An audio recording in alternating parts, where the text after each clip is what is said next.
ಎಲ್ಲರಿಗೂ ನಮಸ್ಕಾರ. ಬನ್ನಿ ಇವತ್ತು ಸಾಫ್ಟ್ ಮತ್ತು ಮೃದುವಾದ ಬನಾನಾ ಕೇಕ್ನ ಹೇಗೆ ಮಾಡೋದು ಅಂತ ನೋಡೋಣ. ತುಂಬ ಸಾರಿ ಏನಾಗುತ್ತೆ ಅಂದರೆ ನಾವು ಮನೇಲಿ ಬಾಳೆಹಣ್ಣು ತೊಗೊಂಬಂದಿರೋದು ಒಂದು 2 ದಿನಕ್ಕೆ ತುಂಬ ಹಣ್ಣಾಗೋಗಿರುತ್ತೆ, ಅದನ್ನು ಯಾರು ತಿನ್ನೋಕ್ಕೆ ಇಷ್ಟಪಡೋದಿಲ್ಲ. ಆವಾಗ ಆ ಬಾಳೆಹಣ್ಣನ್ನ ಯೂಸ್ ಮಾಡ್ಕೊಂಡ್ಬಿಟ್ಟು ನಾವು ಏನು ಮಾಡ್ಬೋದು ಅಂತ ಯೋಚನೆ ಮಾಡ್ತಿರ್ತೀವಿ.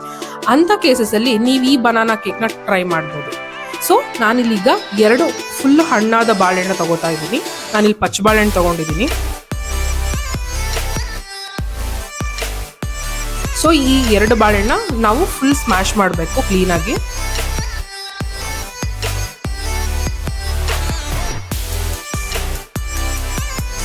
ನೋಡಿ ಈ ಥರ ಸ್ಮ್ಯಾಶ್ ಮಾಡ್ಕೋಬೇಕು ನಾವು. ಈ 2 ಬಾಳೆಹಣ್ಣು ಸ್ಮ್ಯಾಶ್ ಆದಮೇಲೆ ಇದಕ್ಕೆ ನಾನು ಒಂದು ಅರ್ಧ ಕಪ್ ಅಷ್ಟು ಮೆಲ್ಟೆಡ್ ಬಟರ್ನ ಹಾಕೋತಾ ಇದ್ದೀನಿ, ಹಾಗೂ 1 ಹೋಲ್ ಎಗ್, ಒಂದು ಫುಲ್ ಮೊಟ್ಟೆನ ಹಾಕೊಂಡಿದ್ದೀನಿ. ಇದು 3 ಇಂಗ್ರೀಡಿಯೆಂಟ್ಸ್ ಹಾಕಿದ್ಮೇಲೆ ಇದನ್ನು ಚೆನ್ನಾಗಿ ನಾವು ವಿಸ್ಕ್ ಮಾಡ್ಕೋಬೇಕು. ಸೊ ತುಂಬ ವಿಸ್ಕ್ ಮಾಡೋ ಅವಶ್ಯಕತೆ ಇಲ್ಲ, ಯಾಕಂದರೆ ಲೈಕ್ ಇದೆಲ್ಲ ಒಟ್ಟಿಗೆ ಬರೋ ಥರ ಒಂದು ಸತಿ ಚೆನ್ನಾಗಿ ಮಿಕ್ಸ್ ಮಾಡಿದ್ರೆ ಆಗೋಯ್ತು.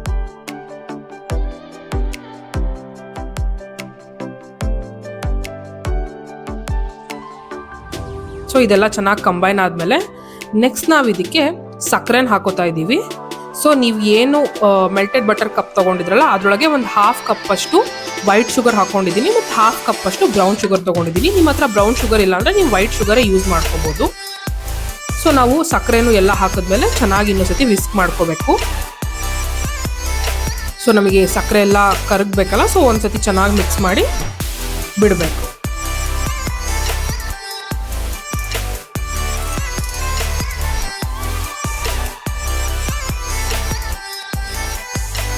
ಇದೆಲ್ಲ ಚೆನ್ನಾಗಿ ವಿಸ್ಕ್ ಆದಮೇಲೆ ನಾನಿಲ್ಲಿ 1.5 ಕಪ್ ಅಷ್ಟು ಮೈದಾ ತೊಗೊಂಡಿದ್ದೀನಿ. ಸೊ ಸೇಮ್ ಕಪ್ಪಲ್ಲೇ ನೀವು ಮೆಷರ್ಮೆಂಟ್ ಹಾಕೋಬೋದು. ಸೊ ನೆಕ್ಸ್ಟು ನಾನು ಕೋಕೋ ಪೌಡರ್ ಹಾಕ್ಕೊಂಡಿದ್ದೀನಿ.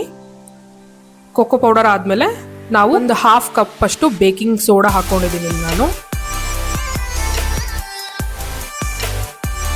ಅದಾದಮೇಲೆ ವೆನಿಲಾ ಎಕ್ಸ್ಟ್ರಾಕ್ಟು ಒಂದು 3-4 ಹನಿ. ಇದೆಲ್ಲ ಹಾಕಿದ್ಮೇಲೆ ಒಂದು ಸ್ವಲ್ಪ ಉಪ್ಪು ಹಾಕ್ಬಿಟ್ಟು ಇದನ್ನು ಚೆನ್ನಾಗಿ ಇನ್ನೊಂದ್ಸತಿ ವಿಸ್ಕ್ ಮಾಡ್ಕೋಬೇಕು. ಯಾಕಂದರೆ ನಮ್ಮದು ಏನು ಮೆಲ್ಟೆಡ್ ಬಟರು ಬನಾನದೆಲ್ಲ ಮಿಕ್ಸ್ಚರ್ ಇರುತ್ತಲ್ಲ ಅದು ಮೈದಾ ಜೊತೆಗೆ ಚೆನ್ನಾಗಿ ಕಂಬೈನ್ ಆಗಬೇಕು. ಸೊ ಇದನ್ನು ಚೆನ್ನಾಗಿ ಮಿಕ್ಸ್ ಮಾಡ್ಕೊಂಡಿದ್ದೀನಿ. ನೋಡಿ ಈ ಕನ್ಸಿಸ್ಟೆನ್ಸಿಗೆ ಬಂದಿದೆ ಇದು ಇವಾಗ. ಸೊ ತಿಕ್ಕಾಗಿ ಬರುತ್ತೆ ಇದ್ರ ಕನ್ಸಿಸ್ಟೆನ್ಸಿ. ಸೊ ಈ ಕನ್ಸಿಸ್ಟೆನ್ಸಿಗೆ ಬಂದಮೇಲೆ ನಾವಿದಕ್ಕೆ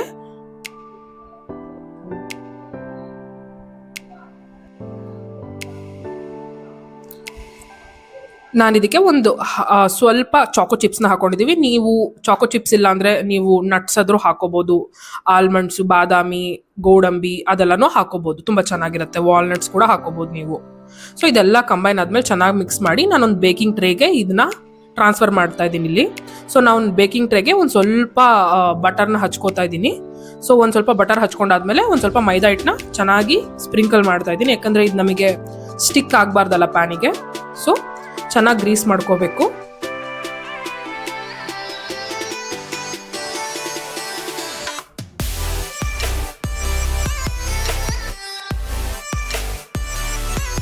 ಸೊ ಈ ಥರ ಮೈದಾ ಹಿಟ್ಟನ್ನು ಡಸ್ಟ್ ಮಾಡ್ಕೊಂಡಾದ್ಮೇಲೆ ನಾವು ಏನು ಬ್ಯಾಟರ್ ರೆಡಿ ಮಾಡಿರ್ತೀವಲ್ಲ ಅದೆಲ್ಲ ಈ ಬೇಕಿಂಗ್ ಟ್ರೇಗೆ ಮೂವ್ ಮಾಡೋಣ.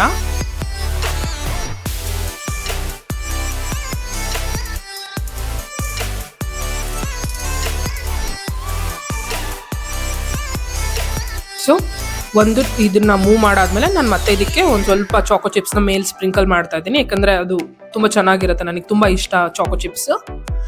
ನೀವು ಚಾಕೋ ಚಿಪ್ಸ್ ಇಲ್ಲ ಅಂದರೆ ಹೇಳಿದ್ನಲ್ಲ ನಟ್ಸ್ ಕೂಡ ಹಾಕೋಬೋದು, ಅದು ಚೆನ್ನಾಗಿರುತ್ತೆ. ಸೊ ಇದೆಲ್ಲ ಆದಮೇಲೆ ನಾವು ಇದನ್ನ ಓವನಲ್ಲಿ ಇಡೋಣ. ನೀವು ಓವನಲ್ಲಿ ಕೂಡ ಇಡ್ಬೋದು, ಇಲ್ಲ OTG ಇದ್ರೆ OTGಲ್ಲಿ ಕೂಡ ಇಡ್ಬೋದು. ಸೊ ಇದನ್ನ ನಾನು ಒಂದು 45 to 50 ಮಿನಿಟ್ಸ್ಗೆ 180 ಡಿಗ್ರಿ ಸೆಲ್ಸಿಯಸ್ಸಿಗೆ ಓವನಲ್ಲಿ ಇಡ್ತಾ ಇದ್ದೀನಿ.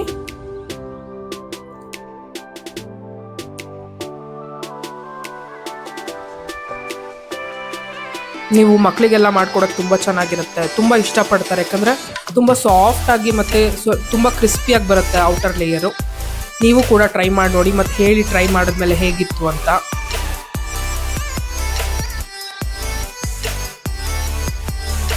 ನೋಡಿ ಇವಾಗ ನಮಗೆ 45 ಮಿನಿಟ್ಸ್ ಆದಮೇಲೆ ನಮ್ಮ ಬನಾನಾ ಕೇಕ್ ರೆಡಿ ಆಗಿದೆ.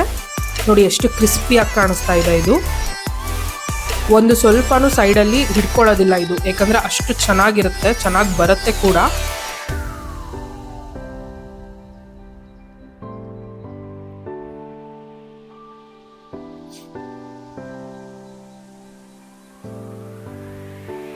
ಇದನ್ನು ಸ್ವಲ್ಪ ಟ್ರೇ ತಣ್ಣಗಾದ್ಮೇಲೆ ಓಪನ್ ಮಾಡಿ, ಯಾಕಂದರೆ ಬಿಸಿ ಇದ್ದಾಗ ಸೈಡಲ್ಲಿ ಹಿಡ್ಕೊಂಡಿರುತ್ತೆ. ಸೊ ಸ್ವಲ್ಪ ತಣ್ಣಗಾದ್ಮೇಲೆ ಸೈಡಿಗೆ ಸ್ವಲ್ಪ ನೈಫ್ ಯೂಸ್ ಮಾಡ್ಕೊಂಡು ಬಿಡಿಸಿ. ನೆಕ್ಸ್ಟ್ ನಮಗೆ ಇವಾಗ ನಮ್ಮ ಬನಾನಾ ಕೇಕ್ ರೆಡಿ ಆಗಿದೆ ನೋಡಿ. ಸ್ವಲ್ಪ ಕೂಡ ಹಿಡ್ಕೊಂಡಿಲ್ಲ, ಎಷ್ಟು ಚೆನ್ನಾಗಿ ಬಂದಿದೆ. ತುಂಬ ಚೆನ್ನಾಗಿರುತ್ತೆ ತಿನ್ನೋಕ್ಕೆ ಕೂಡ. ನೀವು ಕೂಡ ಟ್ರೈ ಮಾಡಿ ನೋಡಿ.